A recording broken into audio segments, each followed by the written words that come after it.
keterampilan mempelajari keterampilan baru. Nah, kemudian faktor yang kedua, kita melihat bahwa memang secara demografi semakin banyak adapter untuk online learning. Oke, sebentar.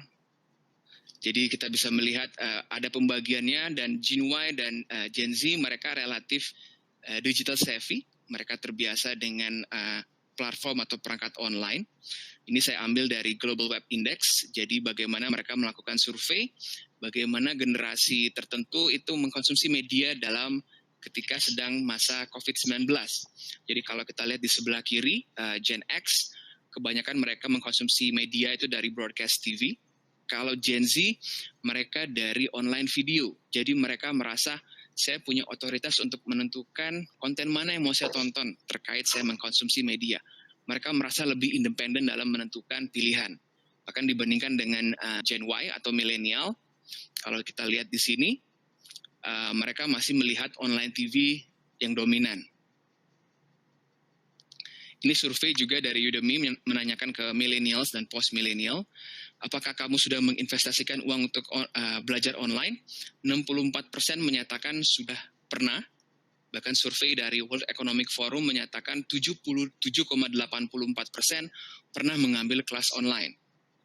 Bahkan kalau saya lihat dari demografi dari para platform edutech, saya ambil yang 4 besar, ada Udemy, Coursera, edX, dan Khan Academy.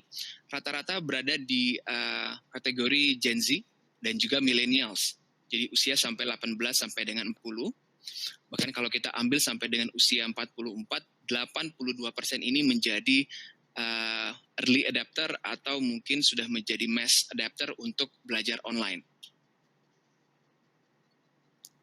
Nah, dan faktor yang ketiga, kami melihat bahwa infrastruktur juga semakin mendukung untuk digital ecosystem. Jadi ini saya ambil dari Accenture Report.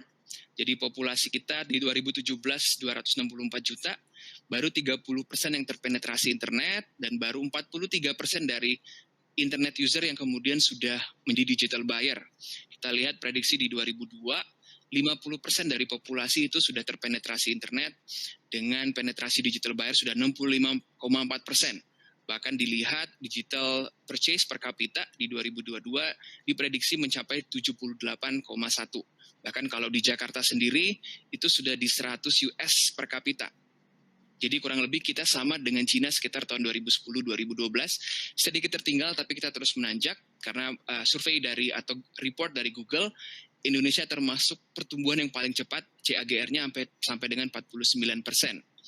Kemudian faktor mobile internet juga semakin murah. Kita lihat untuk mendapatkan data 500 megabytes, kita harus spend sekitar 3,4 USD. Dan ini menghasilkan pada traffic yang signifikan pada video. Ini data dari Cisco, jadi kalau dilihat penggunaan data yang paling besar itu untuk video. Kita semua mungkin menggunakan YouTube untuk mencari tahu sesuatu, sepeda saya rusak, saya menggunakan YouTube untuk mencari tahu solusinya. Jadi anak saya susah apa menggunakan YouTube. Kita banyak menggunakan YouTube, bahkan di beberapa negara YouTube menjadi search engine nomor 1 mengalahkan Google. Oke, nah kita masuk ke agenda ketiga tentang bagaimana dampak dari COVID-19 kepada online learning. Kita akui bahwa ini sebuah transisi yang signifikan. Beberapa menyatakan siap, beberapa menyatakan tidak siap dan terpaksa.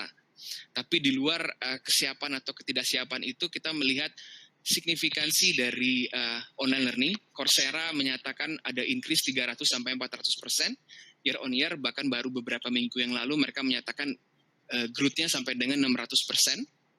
Khan Academy melihat traffic bertumbuh 3 kali lipat dan registrasi students dan pengajar naik 6 kali lipat.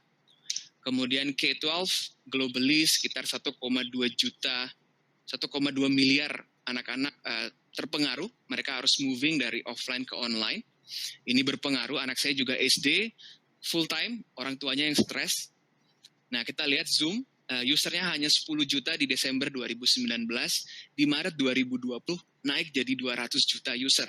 Bahkan di April naik menjadi 300 juta user. Signifikan, hampir semua orang menggunakan Zoom terlepas isu security mereka. Bahkan pemain lokal, Kuiper, mereka naik sampai dengan 30 kali. Google Classroom Apps juga grew 661% atau 7 kali lipat, dan beberapa LMS platform seperti Canva, Blackboard, mereka juga menyatakan kenaikan yang signifikan. Ada yang naik 3 kali lipat, 6 kali lipat, dan sebagainya.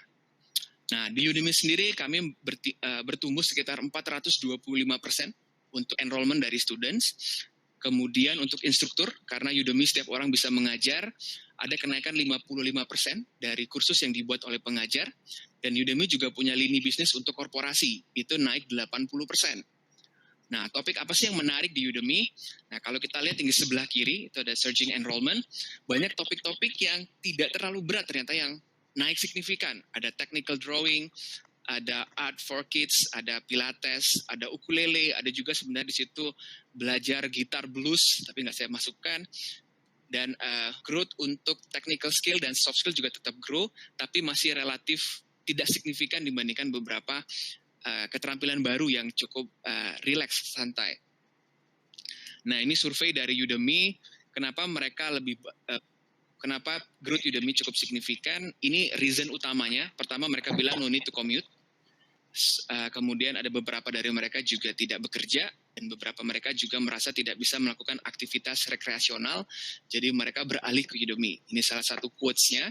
Jadi karena dia mengambil kursus karena dia di rumah sepanjang waktu dan dia mau improve dan mempelajari sesuatu yang baru.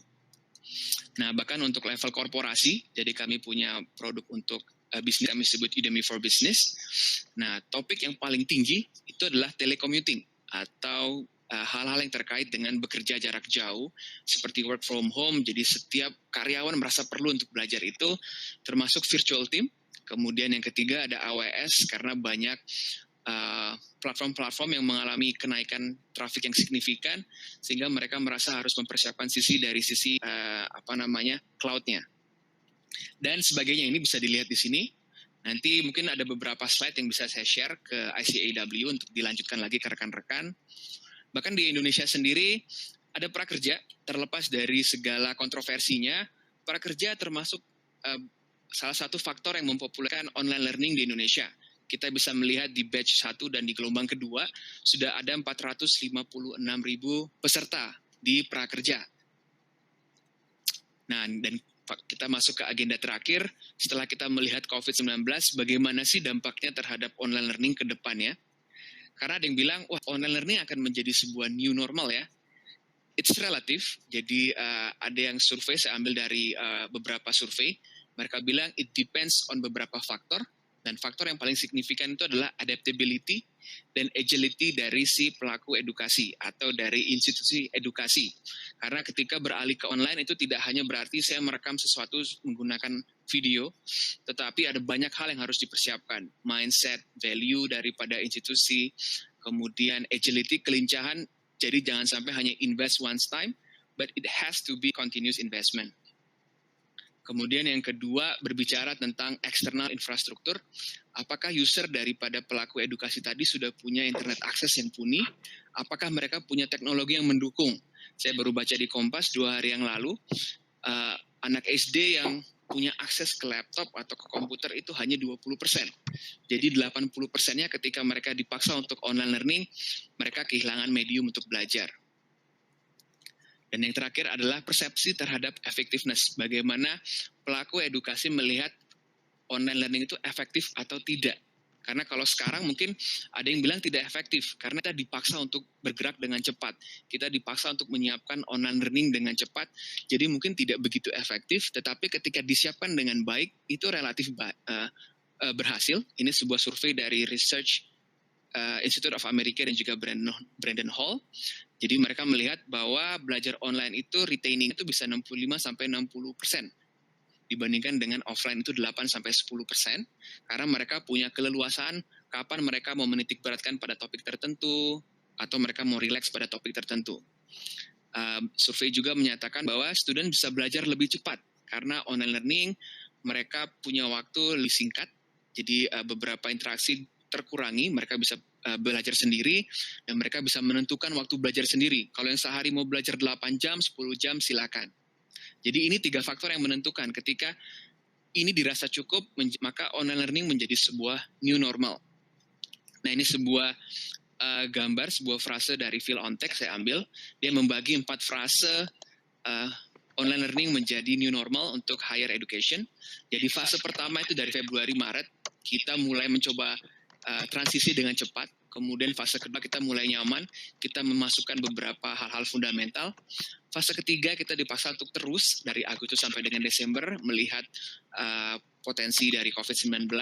Dan di fase keempat atau 2021 kita melihat bagaimana kita siap untuk mengadaptasi online learning sebagai new normal. Mungkin bentuknya tidak full online learning, mungkin bisa blending atau kombinasi. Seperti apa bentuknya new normal? Banyak bentuknya. Ini saya ambil dari Credit Suisse Report. Dia mengambil bahwa semakin banyak visual content, video semakin banyak. Bentuknya bisa synchronize atau asynchronous, itu kembali ke pelaku. Kemudian multi-sense activations, jadi tidak hanya misalnya visual, tetapi mungkin ada robotics, bisa juga podcast. Kemudian cloud-based juga semakin gencar, termasuk akses belajar atau support untuk orang-orang misalnya yang disleksia, kemudian autis dan sebagainya. Dan kedepannya AR dan VR akan punya potensi yang lebih besar untuk dikembangkan di online learning. Dan juga termasuk gamifications atau juga social learning. Jadi belajar bersama tapi melalui medium online. Dan ini survei dari report dari GSV, dan mereka melihat memang online learning itu marketnya increase sebelum COVID-19. Jadi value daripada online learning market itu sekitar 160 miliar USD atau sekitar 2,3% dari keseluruhan sektor edukasi. Dan diprediksi tumbuh sampai dengan 440 billion di tahun 2026, menjadi 4,5% dari total sektor edukasi. Ini sebelum corona, sebelum COVID-19. Dan setelah COVID-19 diprediksi semakin tinggi. Jadi naik sampai dengan 1 triliun marketnya di tahun 2026. Nah, jadi memang bencana secara tidak langsung memercikan atau melahirkan inovasi-inovasi baru. Jadi tidak hanya ini, kalau kita lihat beberapa history misalnya, ada Black Death tahun 1351 juga melahirkan banyaknya penemuan baru, kacamata, rumah sakit, bahkan di Great Plague tahun 1666, Sir Isaac Newton menemukan gravity ketika dia sedang social distancing dan juga work from home. Jadi inovasi itu baru muncul ketika adanya bencana. Atau kita ambil contoh di SARS 2002 di China, itu melahirkan atau mendorong lahirnya e-commerce Cina. Di Cina misalnya Alibaba sendiri tumbuh sampai 3-5 kali lipat di Maret 2003, dan sekarang sudah punya nilai sekitar 530 billion. Dan beberapa pelaku online learning melihat bahwa COVID-19 punya juga bisa membawa digital learning muncul ke permukaan. Jadi kurang lebih itu, karena saya rasa sudah 25 menit, dan saya akan tutup sesi saya dengan sebuah kutipan dari Abraham Lincoln. Dia bilang, the best way to predict the future is to create it. Jadi cara terbaik untuk kita memprediksi masa depan adalah kita membuatnya. Jadi kalau kita bertanya apakah kita akan punya masa depan dengan online learning, kembali ke kita. Apakah kita mau menjadi pelaku atau kita hanya mau menjadi penonton? Oke. Dan pesan sponsor, why don't you start on Udemy? Jadi boleh juga untuk membuat konten di Udemy. Basically you can create any topics on Udemy, bisa membuat business, topik, designs, technology. Our missions is to improve Indonesian life through learning. So we want to disseminate knowledge ke semakin banyak masyarakat Indonesia. Basically we want to democratize education. So kurang lebih itu dari Udemy. Saya kembalikan ke Mas Andika. Giri, thank you banget atas sharingnya. Yang saya suka, Giri tiap sharing tuh pasti banyak sekali data-data yang di-share. Jadi semuanya sangat fact-based.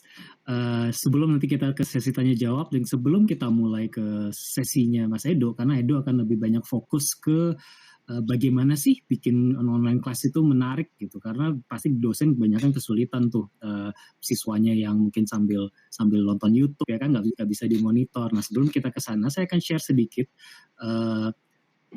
pesan sponsor dari ICAEW. Kalau Bapak Ibu ingin bertanya, caranya adalah ke slido.com, masukkan event code-nya S161, slido.com, event code S161. Lalu di sana Bapak Ibu bisa bertanya, atau di sana juga kita ada survei mengenai event hari ini. Mohon diisi juga surveinya untuk improvement kami ke depannya.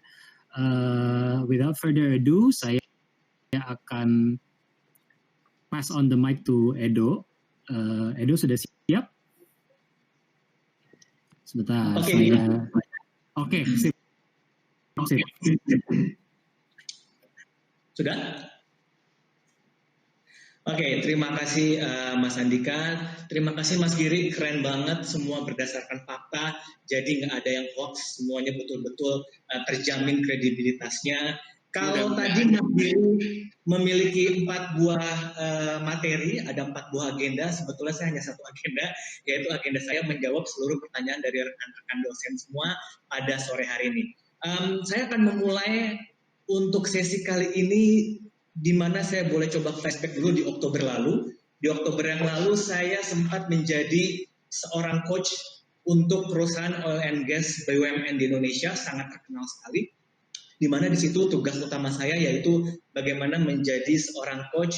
Saya periksa seluruh presentasi dari engineer-engineer tersebut, karena memang semua pesertanya itu adalah S3 engineer dari perusahaan oil and gas tersebut. Dan mereka mau mengikuti lomba international invention, jadi mereka harus menceritakan penemuan-penemuan baru, terutama di bidang oil and gas. Setiap saya periksa itu pasti semuanya ada bahasa-bahasa teknis, dan saya tanya kepada mereka, Bapak Ibu kalau boleh tahu nanti jurinya itu ada siapa saja ya? Oh tentunya jurinya itu yang paham tentang oil and gas, dan juga yang sama sekali orang awam, termasuk saya pribadi saat itu menjadi seorang coach. Jadi pada saat saya melihat presentasi mereka secara keseluruhan, 15 menit pertama, saya memiliki satu kesimpulan, kok saya nggak mengerti ya, kenapa ya? Terus saya langsung berbicara kepada salah satu peserta, di mana satu kelompok itu ada 5-6 peserta, saya bilang, coba dong kamu boleh ceritakan dengan bahasa sehari-hari. Ya udah, mereka lalu mencoba lagi yang namanya presentasi, dan di slide kelima dan slide keenam saya masih nggak ngerti. Tapi di slide berikutnya salah satu peserta berbicara kepada saya seperti ini, Mas Edo pernah minum boba nggak? Pernah Mas. Sedotan boba sama sedotan minuman lain beda nggak? Beda dong Mas, karena kan sedotan boba tuh lebih besar. Gunanya apa Mas kalau sedotan boba lebih besar? Supaya saya bisa minum bobanya dengan baik, saya bisa menghirup bobanya sampai ke perut saya. Itu penemuan saya pada hari ini, di mana saya mau mencoba menggunakan filosofi yang namanya sedotan boba, karena semakin besar mata bor yang saya temukan, itu semua mineral kandungan yang ada di dalam bumi itu akan langsung terserap dengan baik. Detik itu juga, menit itu juga saya langsung mengerti penemuan dia apa. Saya bukan S3, saya hanyalah S1, jurusan perhotelan, Hotel and Tourism Management, sama seperti Mas Andika. Di situ saya belajar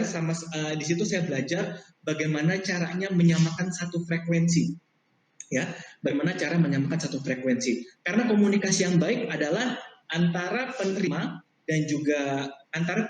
dan yang mengirimkan pesan itu harus satu jalan, harus satu frekuensi. Jadi kalau misalkan salah satu orang ataupun orang yang sedang mengirimkan pesan, dia hanya tahu sendiri tapi yang menerima tidak, artinya itu bukan merupakan satu bentuk komunikasi yang efektif. Sebelumnya saya perkenalkan, nama saya Fernando Edo, saya dari Talking. Talking itu adalah lembaga institusi pendidikan non-diploma yang sudah berdiri dari tahun 2003, dan sejak 2004-2005 banyak yang menanyakan kepada Talking, kalau mau belajar MC presenter itu di sini. Tapi sekali lagi, yang namanya perkembangan zaman, saya sependapat sama Mas Giri, yang namanya perkembangan zaman kita juga harus mengikuti zaman. Ya, di mana yang namanya soft skill yang berupa public speaking, personal branding, generation gap itu ternyata banyak sekali peminatnya pada 5 tahun belakangan ini. Nah, tadi saya bilang saya hanya memiliki satu agenda, yaitu saya menjawab pertanyaan, tapi saya juga mempunyai sedikit fondasi bagaimana kita berkomunikasi via online. Yang pertama tentunya kita harus tahu dulu platformnya. Maksudnya apa harus tahu platformnya? harus tahu dulu yang paling simpelnya seperti apa. How to stop, how to share screen, how to mute, how to unmute. That's the simple things. Karena apa? Karena kalau kita tidak tahu dasar dari platform tersebut, mau ngomong apapun kita juga jadi ke-distract. Ya, karena salah satu musuh besar pada saat kita belajar online, pada saat kita memberikan materi secara online, one of the biggest enemies itu apa? Distraction. Ya, jadi pastikan untuk rekan-rekan dosen yang saat ini sedang menyimak saya, pastikan yang pertama lingkungan terlebih dahulu. Laptopnya seperti apa, toolsnya seperti apa, lingkungannya juga harus sangat support rekan-rekan dosen semua untuk memberikan satu materi. Karena jujur dari Talking baru saja melakukan online study itu dari bulan April dan kita banyak sekali menemukan trial dan error. Gitulah. Hanya karena apa? Karena saya salah satu contohnya fasilitator tidak menguasai bagaimana platform itu bekerja.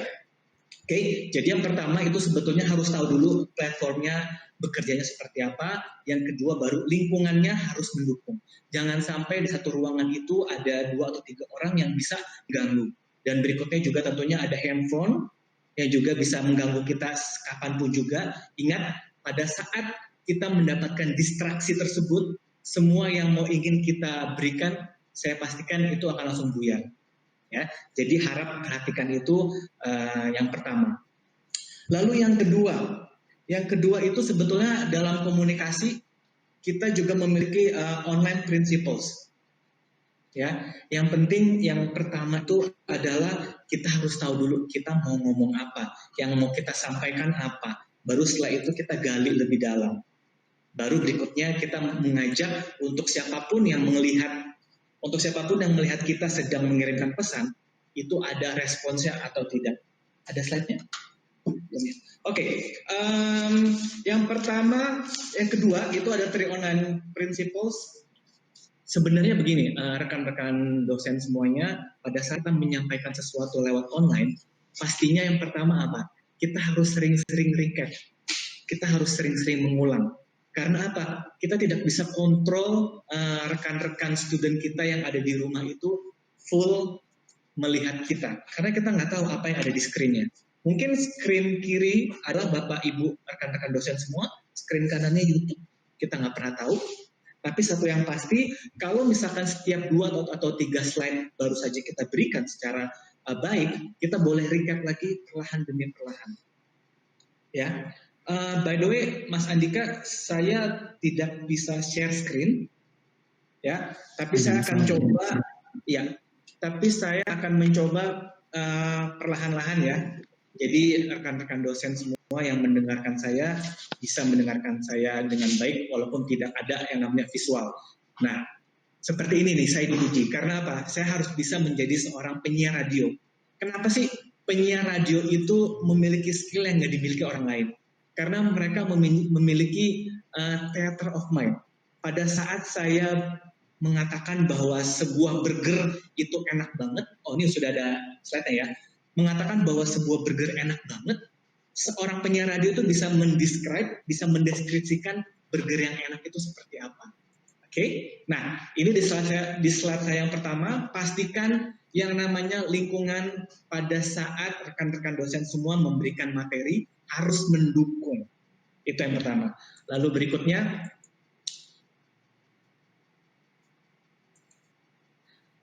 ya, lihat ya, hal-hal kecil, hal-hal yang simple ternyata bisa merusak mood dan juga merusak kelas online Bapak Ibu semuanya. Hanya karena yang ini, kita tidak menguasai materi, kita tidak menguasai platform lebih tepatnya. Jadi usahakan harus tes terlebih dahulu bagaimana jalannya sebuah platform.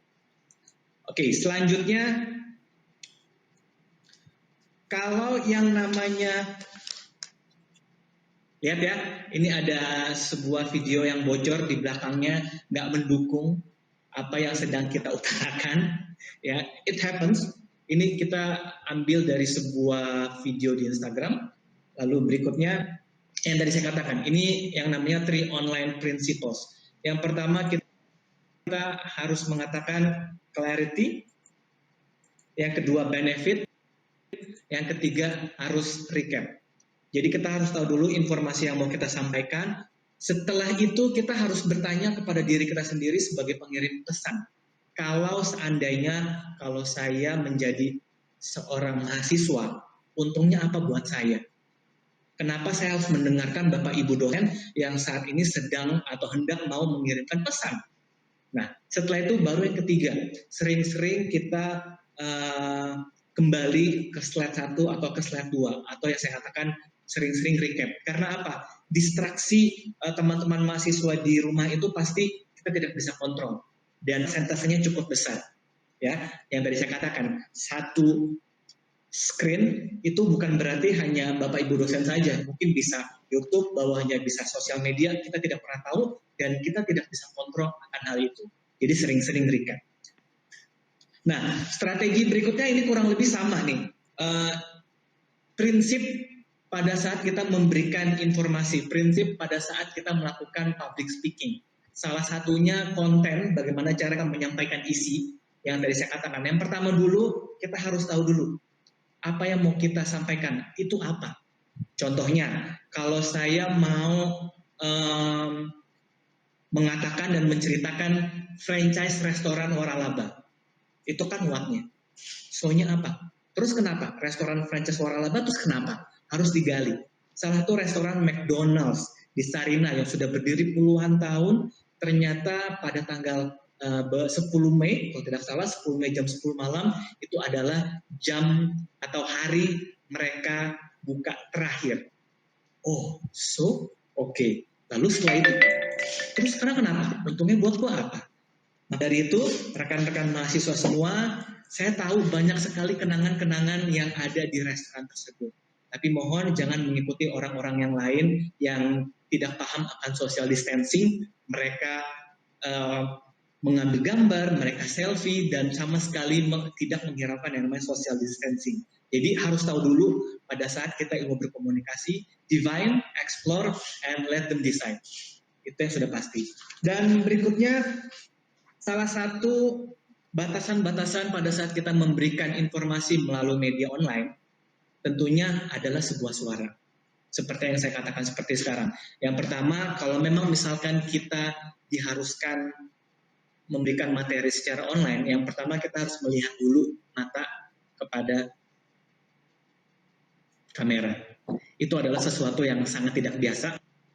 Saya tahu, saya pun juga baru terbiasa di bulan April lalu karena memang Talking sudah mengeluarkan modul-modul atau online class learning lewat platform online, dan saya harus membiasakan yang tadi biasanya eye to eye contact, tapi saya harus melihat satu lubang kecil yang terasa mengintimidasi saya, yang mengharuskan saya harus terlihat lebih menarik dari siapapun juga.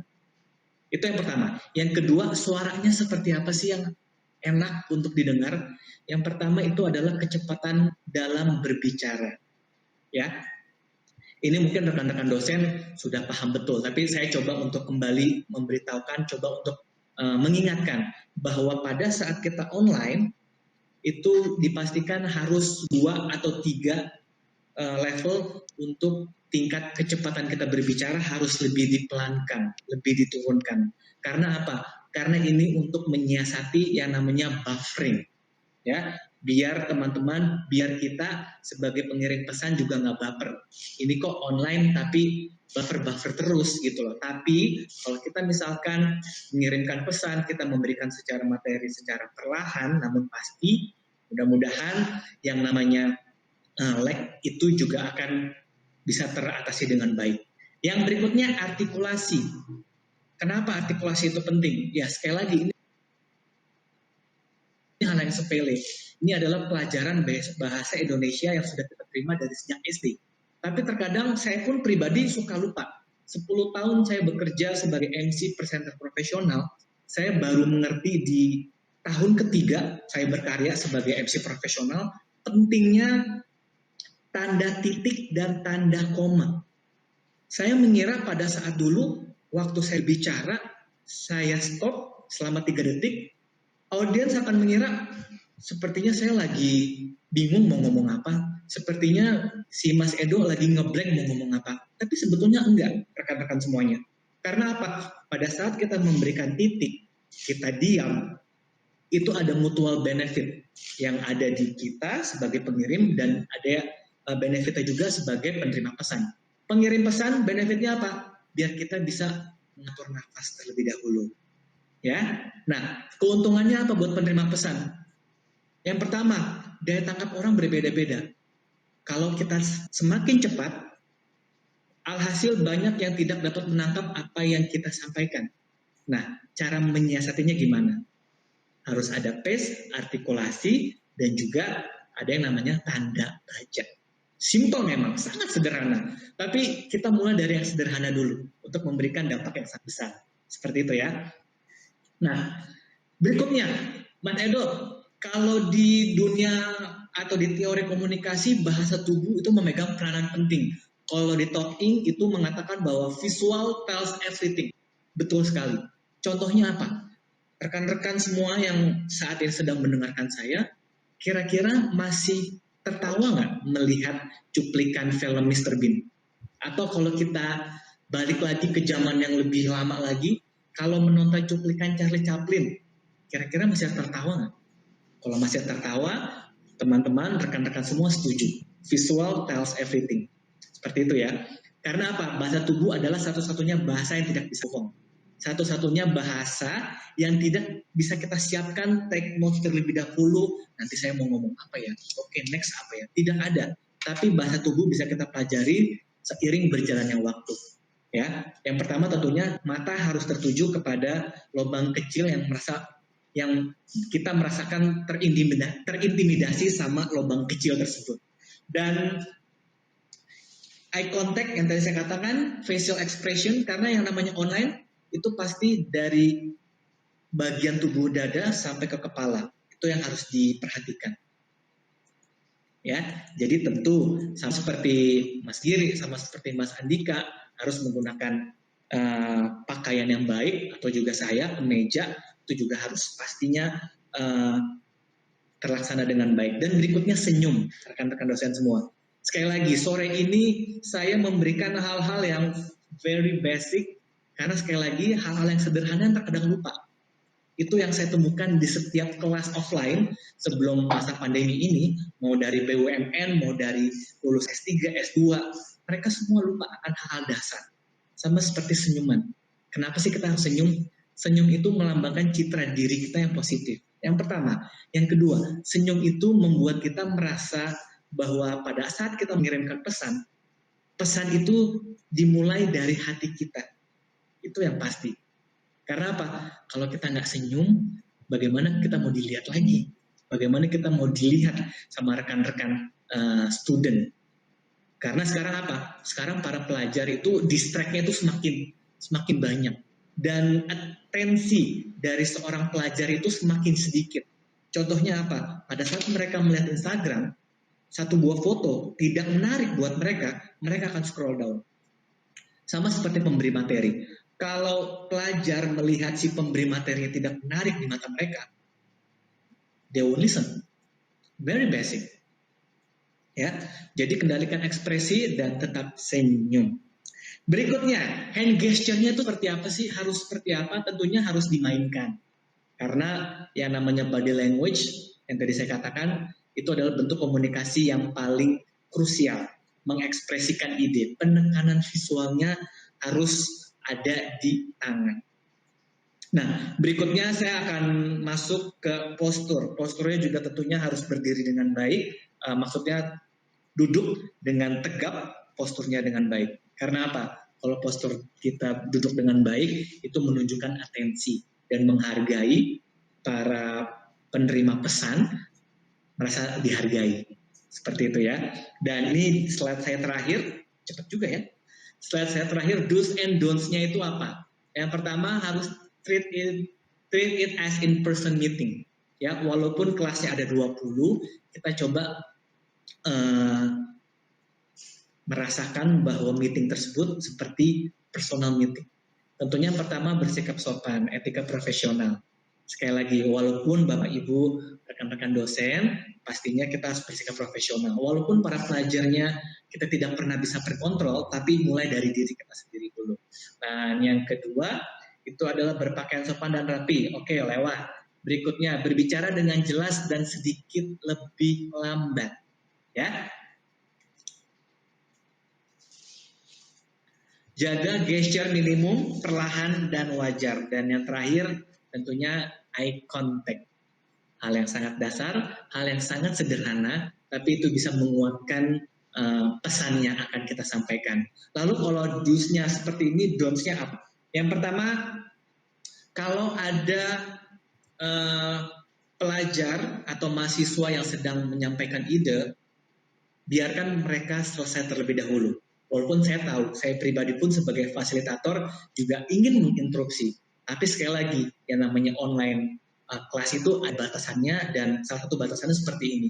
Kalau kita menyela, kalau jaringannya bagus, kalau jaringan kurang baik, itu akan menjadi artinya yang berbeda.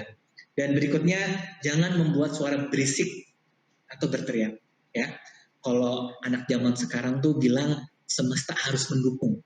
Jadi jangan sampai udah mejanya sudah rapi, internetnya udah bagus, speed that you can trust, ya, udah pakai provider itu. Tapi pada saat kita lagi berbicara seperti ini, tiba-tiba di belakang jendela ada motor lewat, ngeng, ke distract.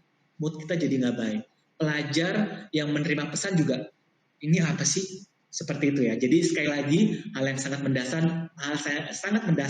pada saat kelas online itu semesta harus mendukung. Ya, ruangannya harus mendukung. Lalu berikutnya, jangan membuat gesture yang mengganggu dan jangan melakukan percakapan sampingan. Ya, itu yang pasti. Nah, di kelas talking, pesan promo, ya, kalau tadi Mas Giri bilang gunakan yang namanya Udemy, sekarang saya juga boleh untuk online untuk yang namanya online workshop. Ini ada pesan promo, yaitu kalau misalkan rekan-rekan Bapak Ibu para dosen ingin tahu lebih lanjut critical thinking, bagaimana caranya kita menularkan bagaimana berpikir secara kritis yang baik kepada rekan-rekan mahasiswa, itu Bapak Ibu rekan-rekan dosen bisa ikut kelas online-nya di hari Selasa depan dan berbicara mengenai personal branding. Ini 2 kelas yang sangat powerful banget, yang sangat banyak diminati dengan investmentnya yang saya kira sangat-sangat affordable, very affordable.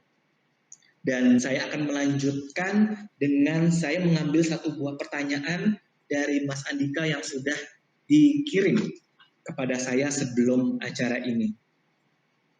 Popular topik yang paling enak, topik yang paling populer pada saat masa pandemi ini apa sih? Tentunya kita harus tahu dulu kegiatan yang baru apa. What is the new normal between you guys? What is the new normal setiap pelajar yang saat ini berada di rumah? Dari membangun percakapan tersebut, kita menunjukkan empati kita. Seperti itu ya. Lalu berikutnya, ini hanya usulan dari saya. Sekarang kan banyak banget nih pelajar-pelajar yang pasti di rumah kayak study from home. Yang paling banyak sih, banyak nonton Netflix, banyak nonton TV series. Kenapa nggak kita coba ambil film TV series yang bagus dan kita jadikan study case? Contoh, saya kemarin baru nonton The Banker. Ya, saya bukan background ekonomi, tapi menurut saya itu belajar ekonomi yang baik lewat film yang sangat keren, itu dari The Banker. Mungkin topiknya berasal dari situ dulu, TV series, lalu kita diskusi. Kalau memang background ekonomi itu akan sangat oke banget. Misalkan selain The Banker ada Laundromat yang sampai detik ini saya juga masih pelajari terms bahasa-bahasa ekonominya. Mulai dari situ terlebih dahulu. Terus gimana caranya supaya pelajar-pelajar nggak bosan? Waktu harus dibatasi. Jangan sampai terlalu panjang. Ya, itu yang pertama. Yang kedua, libatkan mereka.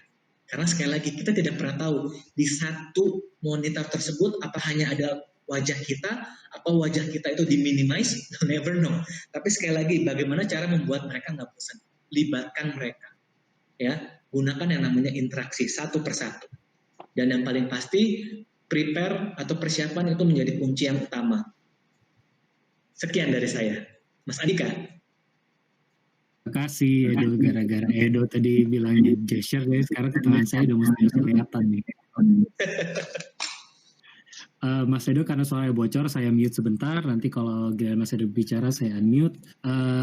Bapak Ibu, semoga sharing session dari kedua narasumber kita hari ini bermanfaat. Memang waktunya cukup terbatas karena kita juga tidak ingin terlalu lama supaya Bapak Ibu juga bisa kembali ke aktivitasnya masing-masing. Tadi Mas Edo sudah menjawab beberapa pertanyaan yang disubmit sebelum acara mulai, yang kebanyakan itu berhubungan sama komunikasi. Tapi ada satu atau dua pertanyaan yang saya ingin tanya ke Mas Giri sebetulnya. Di Udemy itu kan banyak konten kan, itu marketplace ya, itu kan banyak konten sebetulnya. Biasanya konten-konten yang paling populer itu karakteristik itu apa sih yang similar gitu? Karena bukan nggak mungkin nih dosen-dosen mungkin juga udah harus bikin konten yang serupa untuk kemudian hari, apakah itu pre-recorded atau untuk live. Biasanya apa ya, Giri? Mungkin bisa sharing, Giri? Apa itu rahasia dapur? Kalau di Udemy ya karena marketplace ya, jadi topik apapun bisa sebenarnya. Tapi mungkin lebih ke sekilas, di Udemy per hari ini itu sekitar 60% topik yang dibeli di Indonesia misalnya, itu berkisar tentang IT. Atau katakanlah technology related subject. Jadi programming, data science, blockchain, machine learning, sekitar itu. Kemudian 30%-nya biasanya business and soft skill, leadership, communication. Jadi seperti itu, metode ngajarnya sendiri sama seperti pada umumnya, bisa berbentuk face recording atau juga bisa berbentuk screencast. Jadi untuk dosen yang sudah biasa mengajar sebenarnya secara online, ini bukan isu yang besar sebenarnya. Oke, ini ada pertanyaan khusus buat Giri nih di Slido, kita lihat. Sebentar, selamat sore, apakah Udemy ini seperti ruang guru? Wah, ini agak-agak ini ya, di mana setiap topik ada harga yang harus dibayar. Oke, secara spesifik tidak sama, karena ruang guru itu, kalau kita bicara ruang guru itu sendiri, mereka lebih ke K-12, meskipun mereka punya lini unit namanya Skill Academy. Tapi kalau kita bicara apakah sama-sama online learning, sama jawabannya. Tapi bisnis modelnya berbeda. Apakah yang dijual per kursus? Iya. Jadi di Udemy itu dijual per kursus. Jadi orang hanya membayar satu kursus, nanti aksesnya selamanya. Kecuali kalau bentuknya untuk korporasi. Kalau untuk korporasi itu sistemnya langganan per kepala per tahun. Jadi intinya korporasi membayarkan karyawannya untuk program learning and development. Oke. Bapak Ibu, ada yang mungkin ingin ditanyakan lagi sebelum saya bertanya satu pertanyaan terakhir ke narasumber kami? Saya menarik sekali sih karena kita itu sudah terbiasa mengajarkan atau berinteraksi face to face. Ketika online justru kita lupa hal-hal simpel seperti senyum, terus ini mengquote perkataan Edo, lubang yang mengintimidasi ya. Jadi kita kadang lupa hal-hal basic. Edo, ada yang juga bertanya, apakah ada materi untuk offline class itu saya kan berisi dari slide yang cukup panjang ya. Apakah harus metode yang sama di mana slide itu hanya dipresentasikan secara online atau bisa dengan cara yang berbeda di mana materi pencapaian tujuan pembelajarannya bisa juga tercapai gitu? Apakah tetap harus 1,5 jam sesi kuliah gitu? Apa mungkin bisa kita lakukan, mungkin berdasarkan pengalaman Edo, sukses online class yang sukses itu seperti apa ya? Sukses online class itu menurut saya sekali lagi bagaimana yang namanya bentuk komunikasi tersampaikan dengan baik. Penerima, ada yang namanya mengirimkan pesan, ada yang namanya penerima. Kalau si penerima ini sudah paham betul, artinya bentuk komunikasinya sudah berjalan dengan sangat baik.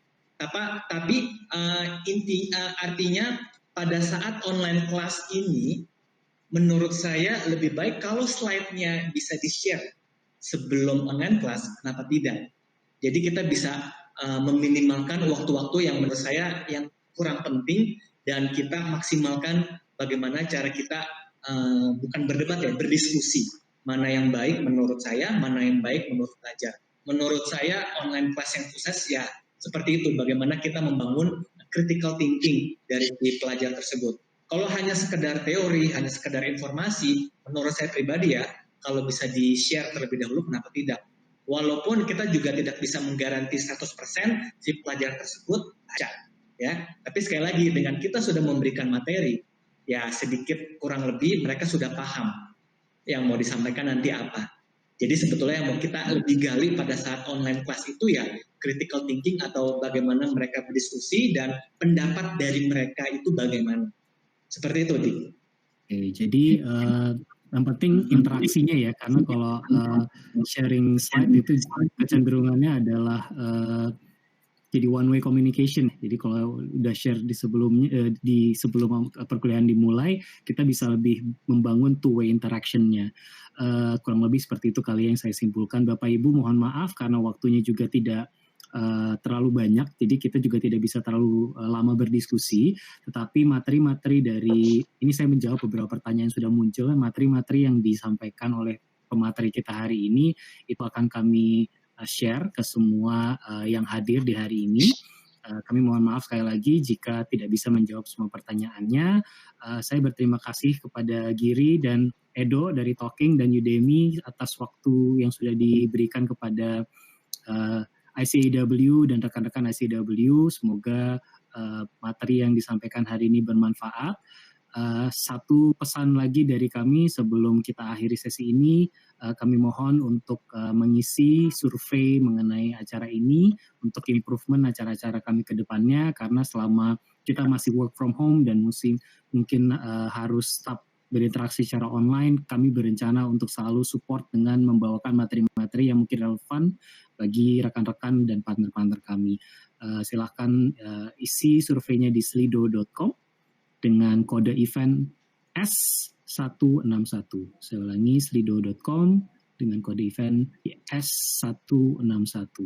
Baik, kepada Giri dan Edo sekali lagi terima kasih, dan kepada rekan-rekan yang menikmati acara ini, terima kasih. Kita sampai jumpa.